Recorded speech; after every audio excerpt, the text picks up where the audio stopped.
araw. Ako po si Ems. Pag-usapan natin ang isang seryosong bagay, ang human trafficking.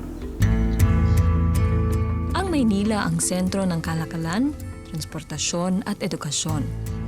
Ito rin ang lugar kung saan maraming nangangarap na makarating dahil sa masaganang oportunidad na ipinapangako nito.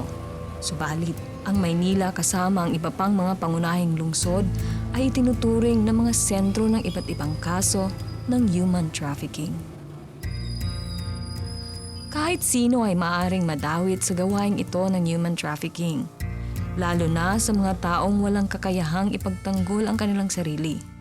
Nag-aalok ang mga recruiter ng isang bagay na kunwari ay makakatulong para masolusyonan ang problema o pangangailangan ng mga taong nais nilang samantalahin.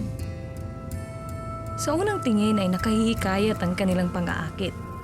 Maaring ito ay pangako ng mataas na sahod, pagtatrabaho ng walang gastos o pangingibang bansa. Ang mga pain na ito ay ginagamit nila upang maging patibong na hindi mo matatanggihan. Pag liwas ang bagyo. Pagkatapos ng Yolanda, walang natira sa amin. Nasira ang lahat ng tanim naming nyug, kaya wala kaming pinagkakabuhayan. At wala kaming makain, kaya nagdesisyon akong pumasok ng trabaho. 2,000 ang sweldo ko. Nung dumating yung kapatid ng amo kong babae, dinala kami sa Kalibo at pinangakuan kami na gagawing 3,000 daw ang sweldo ko. Isang buwan lang ang usapan namin, pero 7 buwan na ang nakakalipas, hindi pa rin kami pinapayagang umalis. Natatakot ako dahil sabi ng amo ko, papatayin niya ako. Sabi ko sa sarili ko, kahit anong mangyari, uuwi ako. Pero di ko alam kung paano ko tatakas. Nakakulong kami sa bahay at saka may mga gwardiya sa labas. Hindi masama ang manghangad ng kumita ng pera para sa inyong pamilya. Ang hangad namin ay maturuan kayo ng tamang kaalaman na maaari ninyong magamit upang maging ligtas kayo kung sakaling kayo ay malagay sa alanganing sitwasyon. Wala kaming makain kaya mahirap sa amin ang mag-aral. Mag-isa akong pumunta sa Maynila nung mga 14 or 15 years old lang ako.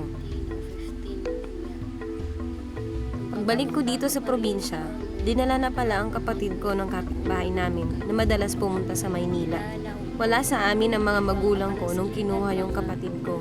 Kaya natakot ako dahil baka may nangyari na sa kanya. Hindi namin maiwasang isipin na baka naibenta na siya kasi mga 10 hanggang 12 years na ang nakalipas pero hindi pa rin siya bumabalik dito sa amin. Kilala namin kung sino ang kumuha sa kapatid ko. Nung tinanong namin yung kumuha kung ano ang nangyari, wala silang ibinigay na sagot.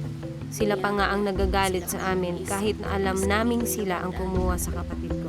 Sila pa is. Kami sa World Vision at USAID ay nagtutulungan upang siguruhin na ang bawat pamilya ay maging buo. Walang bata o matanda ang pinagtatrabaho sa mahirap na kondisyon o sa pilitang pinagagawa ng mga bagay na labag sa kanilang kalooban. Ayaw naming mangyari ito sa iyo o sa kahit na sinong kakilala mo.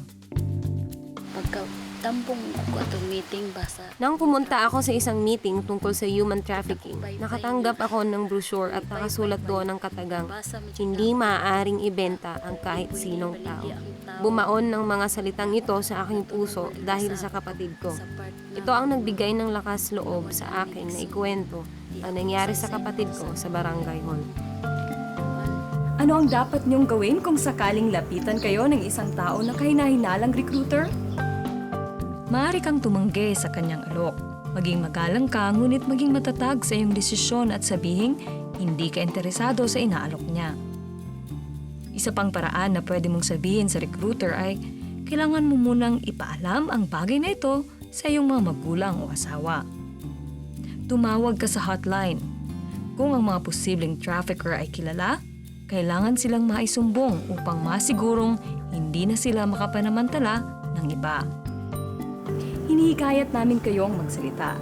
Maaari ninyong ibahagi ang inyong nalalaman at makasisiguro kayong pangangalagaan namin ang inyong katauhan at kaligtasan. Maaari ninyong tawagan ang mga numerong ito.